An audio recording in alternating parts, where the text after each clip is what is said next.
un bracket azul que me está mostrando en qué punto estoy parado.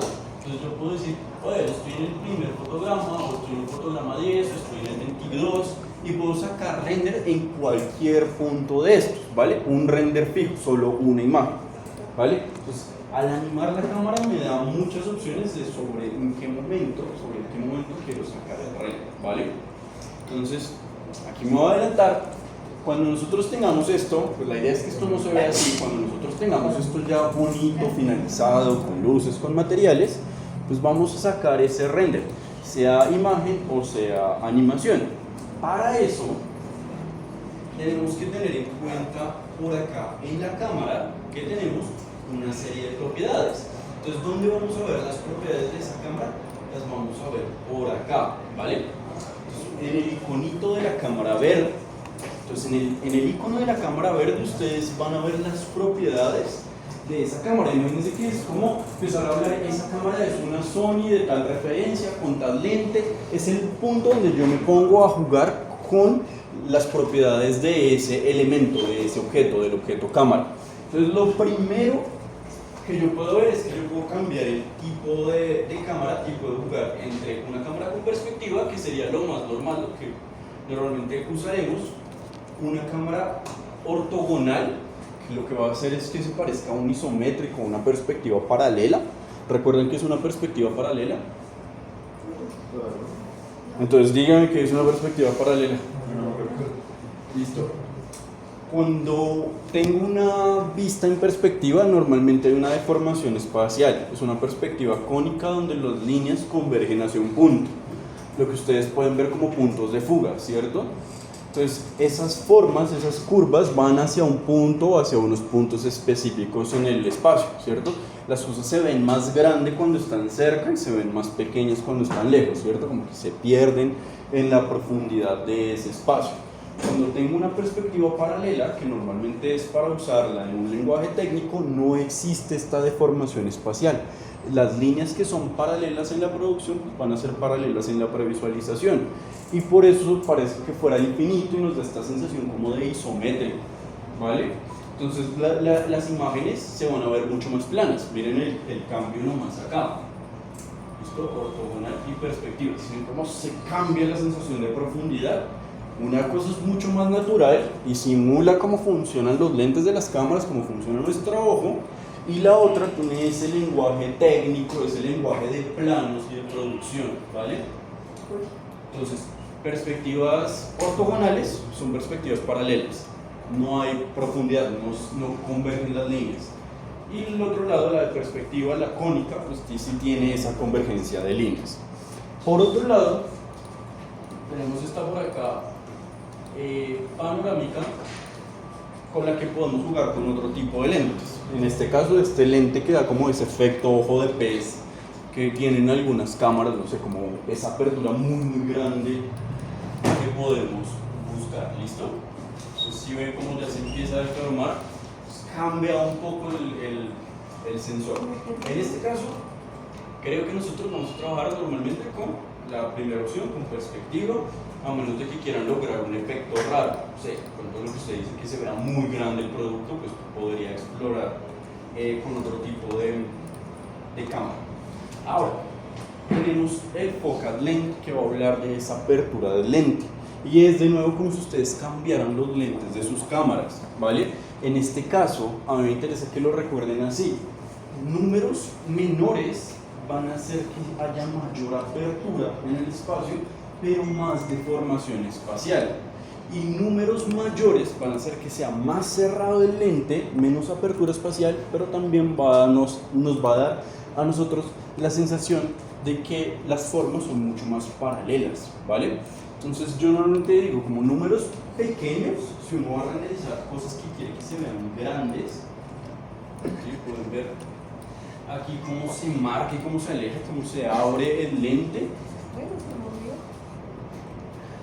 Si alcanzan a ver por acá la deformación. Y números mayores, si quiero acercarme más a esta sensación isométrica, mucho más paralela, sin ser realmente una perspectiva paralela, ¿cierto? Manteniendo esa naturalidad. Entonces esto ustedes lo pueden ver de pronto en renders de espacios, de pronto utilizan pues unos lentes más pequeños, unos 10 milímetros, 20 milímetros, para tener más apertura y poder ver todo el espacio. Y si ustedes van a sacar de pronto una fotografía de producto, pues van a ver lentes más cercanos a, ahí de pronto yo lo estoy exagerando mucho, a un 85, un 80 milímetros, que nos da más esa sensación de paralelismo. ¿Listo? Esto es lo que van a ver más común en renders como de muebles y demás, que se ven todavía más ortogonales. ¿Claro por acá? Entonces por acá primero me interesa ese focal length. Jueguen con él. Piensen cómo esa distancia focal les puede ayudar a hablar de escala en sus productos. Por acá hay otra cosa que me parece relevante, y es que nosotros, por acá tenemos una opción muy útil en Viewport Display, que es activar rejillas para componer nuestras imágenes. Entonces por acá aparece un texto de líneas de composición, de guías de composición, que me permite activar tercios, me permite activar mitades y demás, que nos pueden ayudar a componer nuestros renders. Úsenlos. Normalmente son muy chuecos, las cosas quedan como inclinadas y se ven raras. Entonces si ustedes van a marcar algo inclinado, que sea evidente que la intención es que sea inclinado. Pero esas inclinaciones así como de 5 grados, 2 grados, parecen ese error. Y si suelen ser error, pues evitémoslas con esas líneas de composición. Claro, las pueden ver, desaparecen. Listo. Entonces por acá, esto evidentemente no va a salir en el render, es solo para que ustedes tengan una idea de acomodar sus verticales o horizontales. Y luego, otra cosa que me interesa por aquí va a ser la profundidad de campo. ¿Listo? Voy a hablar entre enfoques generales y enfoques selectivos, ¿vale? Entonces esta profundidad de campo a mí al principio me la va a dar por distancias. Me va a decir, oiga, el foco está a 10 metros, el foco está a 1 metro, el foco está a 1 centímetro. Primero yo lo puedo elegir con una distancia, pero también puedo elegir el foco con un objeto, ¿vale? Entonces aquí yo puedo decir, oiga, yo quiero que el foco de este objeto sea este empty de acá. Este emptycito es el foco, y dependiendo de la posición de ese elemento, voy a hacer esta más grande para que sea evidente. Dependiendo de la posición de ese objeto voy a definir qué está enfocado o no. De nuevo, utilicen esto porque pues le da realismo y da la sensación de que sí están tomando la foto con una cámara que existe, y pierden esta sensación del render donde todo es perfecto y que se lee fake. Entonces jueguen con esta profundidad de campo. Acá la acerqué mucho y por eso mi objeto se ve desenfocado. Por acá llevémoslo un poco más atrás. Ese foco, y por ahí pueden ver cómo queda enfocado. ¿Listo? Entonces jueguen con la profundidad de campo. Aquí me toca saltar de nuevo la cámara un segundo, pero también jueguen con el f-stop, ¿vale? Ese f-stop va a ser el rango de apertura alrededor de ese punto. ¿Listo? Y desde ese punto, ¿qué tanta distancia utilizo? ¿Qué tanta apertura, de qué tanta distancia en profundidad utilizo para definir si está enfocado o no? Entonces por acá van a ver que en números pequeñitos, voy a llevar esto a punto 2, me marcan un foco muy selectivo. Miren que está enfocado aquí este borde, pero esta zona ya está desenfocada. Números muy pequeñitos y números muy grandes como el que teníamos casi como 3 o algo así. Números muy grandes pues van a marcar mucho más amplia esa apertura para ese enfoque, ¿vale? Entonces con este valor y el empty, por ejemplo, que puedo mover, voy a definir qué quiero que esté enfocado y qué quiero que esté desenfocado. ¿Claro? Pueden crear un objeto. Yo utilicé un empty que ya teníamos para que fuera más rápido, pero ustedes pueden crear un único objeto, crear un empty solo para el foco, y lo van moviendo donde quieran, ¿vale? Y pueden hacer, por ejemplo, una animación donde la cámara esté quieta, pero el foco del objeto cambie, ¿vale? Entonces todo eso normalmente pues lo vamos a poder animar. ¿Hasta aquí claro? ¿Hasta aquí alguna duda? Entonces en la cámara por ahora yo creo que no necesitamos nada más, ¿vale? Y ahora nosotros tenemos que pensar una cosa aparte de la cámara, y es en el output, en cómo va a salir ese render, qué características va a tener, y va a estar muy relacionado con el objeto cámara que tenemos. Para eso vamos a ir a este iconito, que es una impresora, y es un poco como, imagínenselo como el formato de salida, la imagen que nosotros vamos a sacar. Este render que queremos va a ser cuadrado, va a ser vertical, va a ser horizontal, va a ser una animación, va a ser un PNG, va a ser un TIFF. ¿Qué formato va a ser ese render? Lo vamos a manejar desde este audio. Entonces, lo primero que quiero que vean es que por acá vamos a tener el formato y vamos a tener la resolución. Entonces está en 1920 por 1080, por eso está horizontal. Aquí lo que yo les pedí es que ustedes tengan en cuenta, según lo que quieren hacer, el formato que debería tener esa pieza. Ustedes dicen, no, es que yo quiero que mi impresión sea para un EUCOL, entonces posiblemente el render tendrá que ser vertical, ¿cierto? Entonces definan esos tamaños según la intención que tengan. Si no tienen muy clara la intención, una buena guía puede ser saquen renders cuadrados, que termina siendo el formato más fácil de cortar después, ¿cierto? Es como lo más amplio. Entonces, cuando yo no sé qué es lo que voy a hacer con el render después, pues suelo sacar renders cuadrados para luego poder recortar como quiera. Y ahí, aquí lo que van a ver es que automáticamente se modifica el tamaño de lo que veo en cámara. ¿Claro ahí? Listo. Ahora, este porcentaje de aquí, ¿qué creen que puede hacer?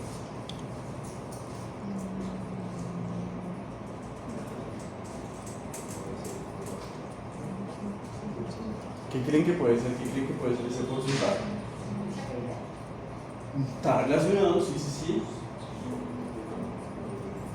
De pronto, ustedes están trabajando, ¿cierto? Y les dicen, Paulín, para allá el render, necesito ver cómo está esa mierda. No te van a hablar así, espero que no. Solo te van a hablar así. Y tú dices, pues puta, tengo que sacar esto ya, pero si lo saco completo, me voy a demorar 10 minutos. Y están que me acosan. Entonces, solo para ver si el render funciona o no, si la idea va bien. Entonces, aquí en este porcentaje es un lugar rápido para cambiar y decir, bueno, sáqueme un render a la mitad de ese tamaño. Entonces, yo le pongo el 50%. Tengo muy poquito tiempo y quiero ver si todo está funcionando. Le puedo dar un 20%. Saco el 20% del tamaño que marqué. O de pronto yo quiero, para evitar que mi render se vaya a ver pixelado, poder jugar con el más, yo quiero sacarlo más grande.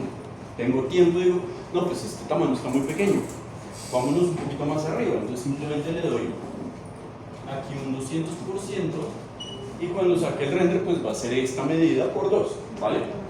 Entonces ustedes están jugando con el tamaño del render a partir de porcentajes para no complicarse en tener que hacer ustedes la cuenta y perder la proporción. Aunque una cosa chévere en Blender, espero que funcione y no me va a quedar mal, es que él puede hacer los cálculos matemáticos. Yo puedo ponerle aquí 1920 y le puedo poner por 2 y él me debería hacer el cálculo de una vez.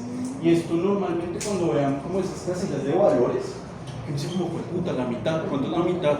Y uno mientras saca la calculadora, no, pueden utilizar el programa como calculadora. ¿Listo? Entonces, este valor dividido en 2 les bota de una vez el número. Entonces tengan eso en cuenta porque normalmente no sé si funciona para todas las casillas, nunca me he puesto a probarlo, pero en la mayoría funciona bastante bien, entonces él les puede hacer a ustedes esos cálculos matemáticos.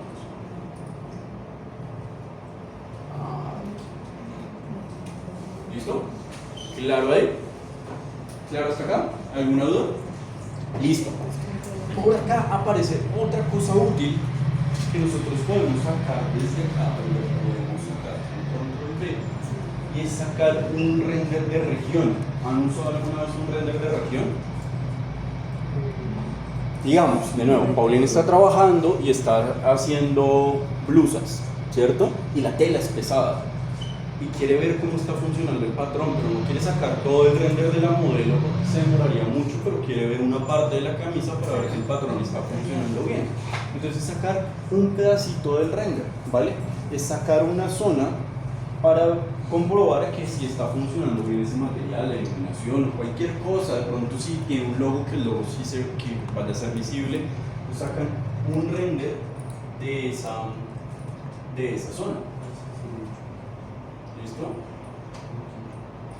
Es una forma de sacar un render de un pedacito de la imagen. ¿Eso de región serviría para sacar algo de detalle o es mejor? Para sacar algo de detalle también puede ser, sí.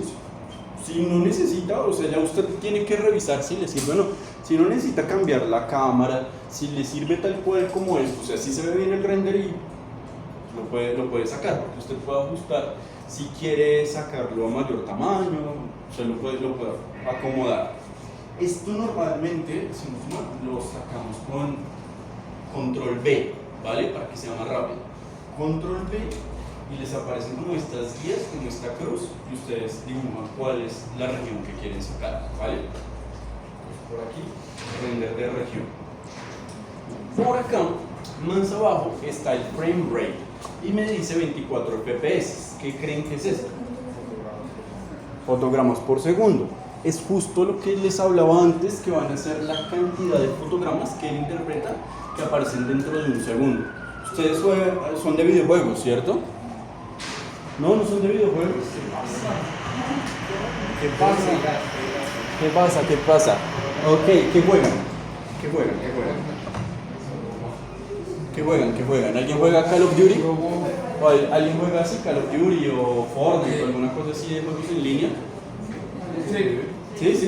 ¿A cuántos FPS es como lo ideal que vale? Se supone que lo mejor sería 60 FPS. Como un mínimo, ¿cierto? Como una cosa. Dime. No, 60. 60 es un buen. O sea, ahorita ya hay gente que los corre como a 120, 700, porque las tarjetas gráficas ahorita están una burrada. Pero como para que se sienta fluido, son 60. Cuando ustedes van a las películas, ¿cuántos fotogramas creen que están viendo por segundo? 27, ¿qué creen?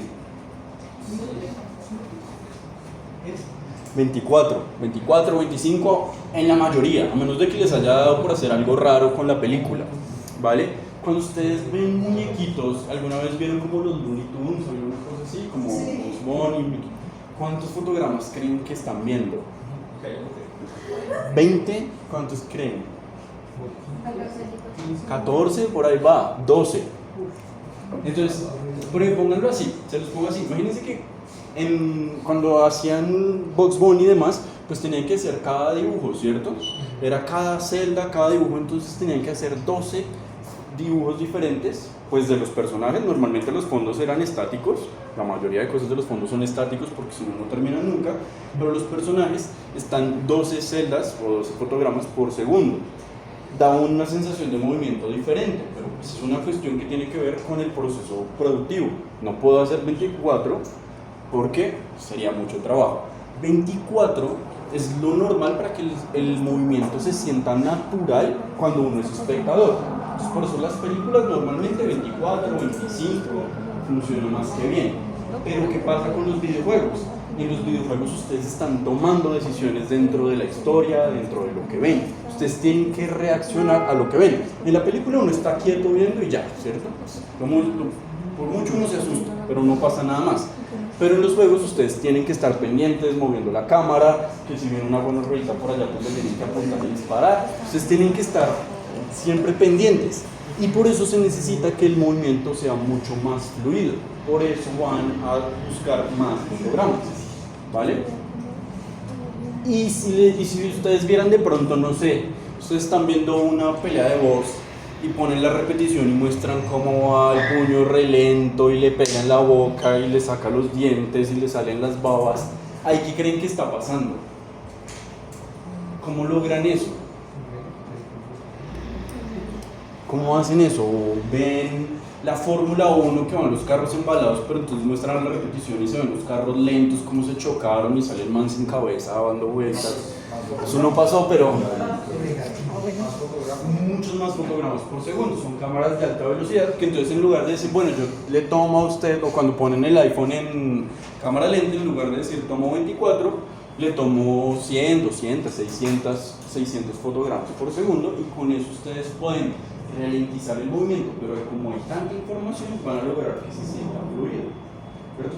Si yo cogiera una caricatura de esos de 12 fotogramas por segundo y le aumentara el tiempo, pues al final voy a ver el muñeco quieto un rato y luego brinca, entonces tengo muy poca información para rellenar todo ese tiempo que le estoy pidiendo.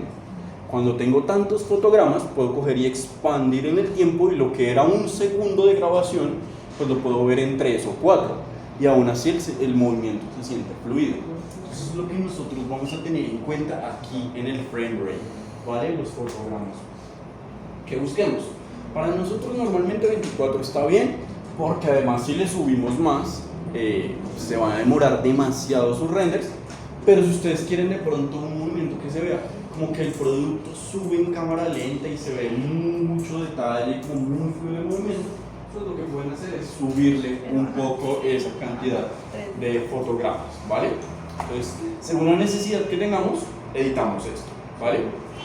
Si yo de pronto les pido a ustedes, oiga, quiero ver un adelanto de cómo está haciendo el render y solo quiero ver el render en crudo, no quiero ver los materiales, solo comparten una idea, pues le pueden bajar acá un poco, pueden decir, bueno, lo voy a sacar a 12, lo sacan a la mitad y con eso yo puedo tener una idea del render rápidamente, ¿vale? ¿Hasta acá claro? ¿Hasta acá alguna duda? Listo. Entonces luego está este frame range. Este rango de frames es el tiempo, es la apertura de nuestra línea de tiempo, ¿vale? Entonces ustedes deciden, quiero empezar en el fotograma 1 y quiero terminar en el fotograma 30, como está en mi caso, o quiero terminar en el fotograma 250 o en el fotograma 300. Ustedes definen qué tan larga va a ser esa línea de tiempo, que es esta zona gris, como más clarita que aparece acá. Esto es lo que él va a tener en cuenta para renderizar. Si yo renderizar una animación, él va a decir, bueno, arranco en el fotograma 1 y voy hasta el fotograma 30, ¿vale? ¿Claro ahí? Listo. Entonces, por acá aparece otra cosa interesante y es revisar las extensiones y dónde va a salir el render. Entonces, por defecto, acá él me va a guardar los renders, me va a enviar una carpeta para guardar los renders, que es la de temporales del programa, ¿vale?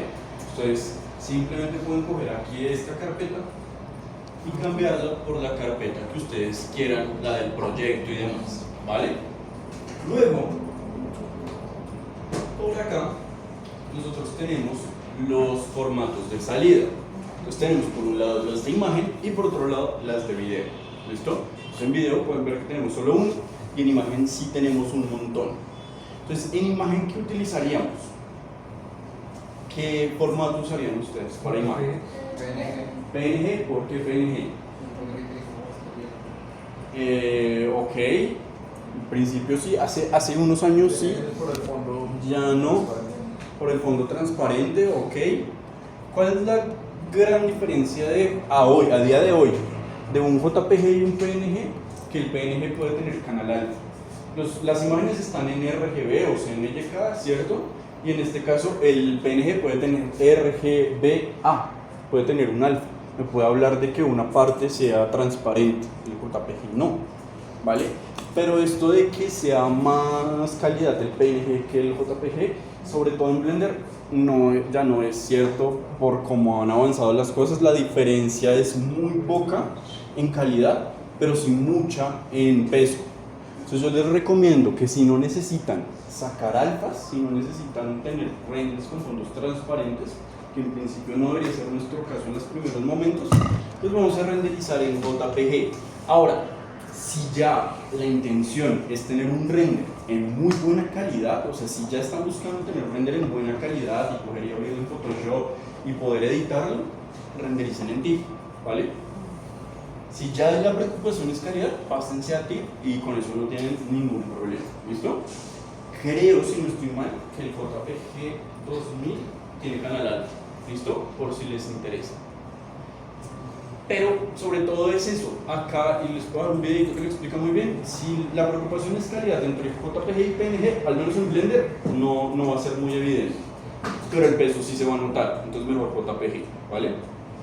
Si ya necesitan canal alfa, JPG 2000 tiene RGBA, o PNG en RGBA, ¿vale? Entonces miren que acá está BW, que sería blanco y negro, escala de grises, RGB, que sería pues, un color, y RGBA, que sería arte, ¿vale?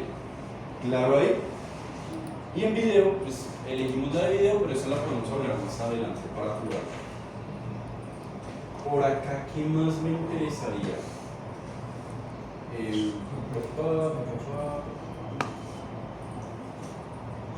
Creo que por acá no necesitamos nada más. ¿Listo? Entonces, en principio aquí lo que hicimos fue configurar el formato de salida. Ahorita nos ocurre si nos falta algo más. Dime. ¿El nombre del archivo? O sea, cambiarlo acá. Sí, la ubicación. Ah, sí, pero sí lo vimos. Ponle cuidado. Listo. Entonces, ahora, el render. Como ya configuramos el formato de salida, la imagen y demás, tenemos que venir por acá al render, ¿vale? Entonces ahora vamos a la primera imagen, a la primera camarita, que es como la pantalla de la camarita, y vamos a elegir primero el motor de render. En este caso, como les decía, nosotros vamos a trabajar con Cycles. Entonces vamos a elegir Cycles.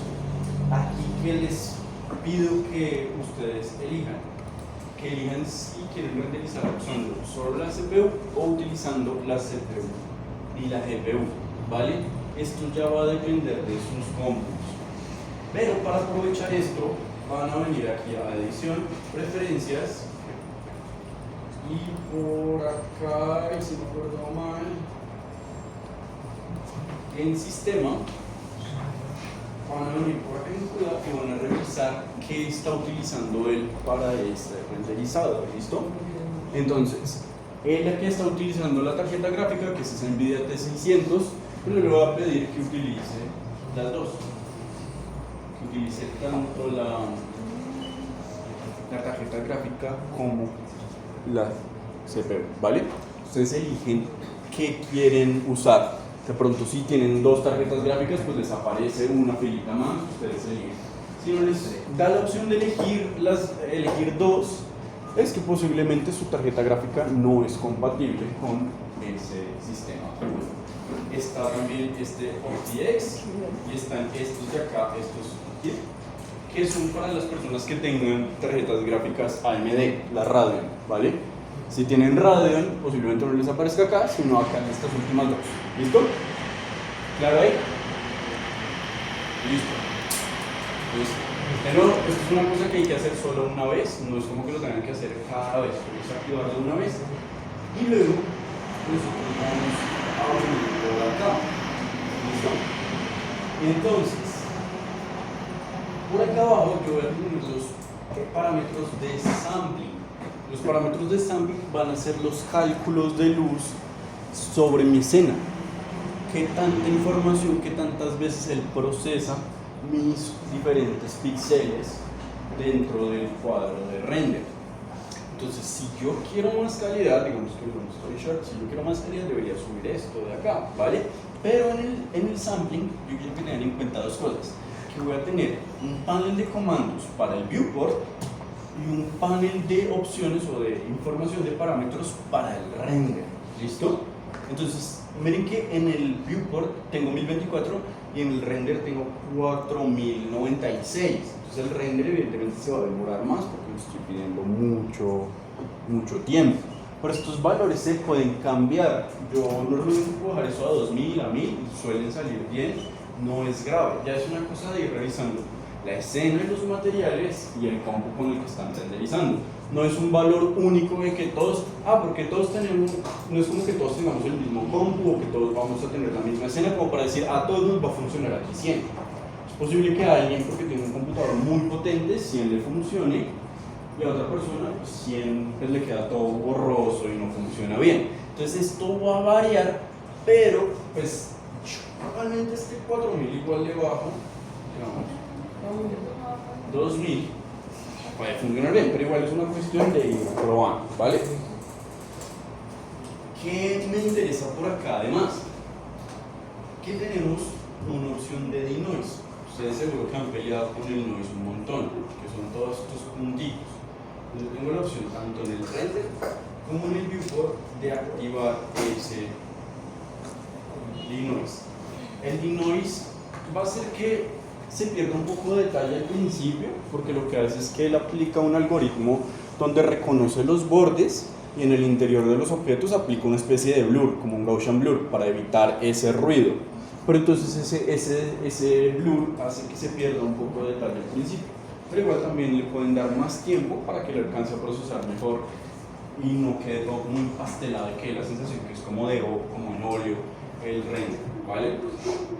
En el denoise, acá tenemos diferentes denoisers.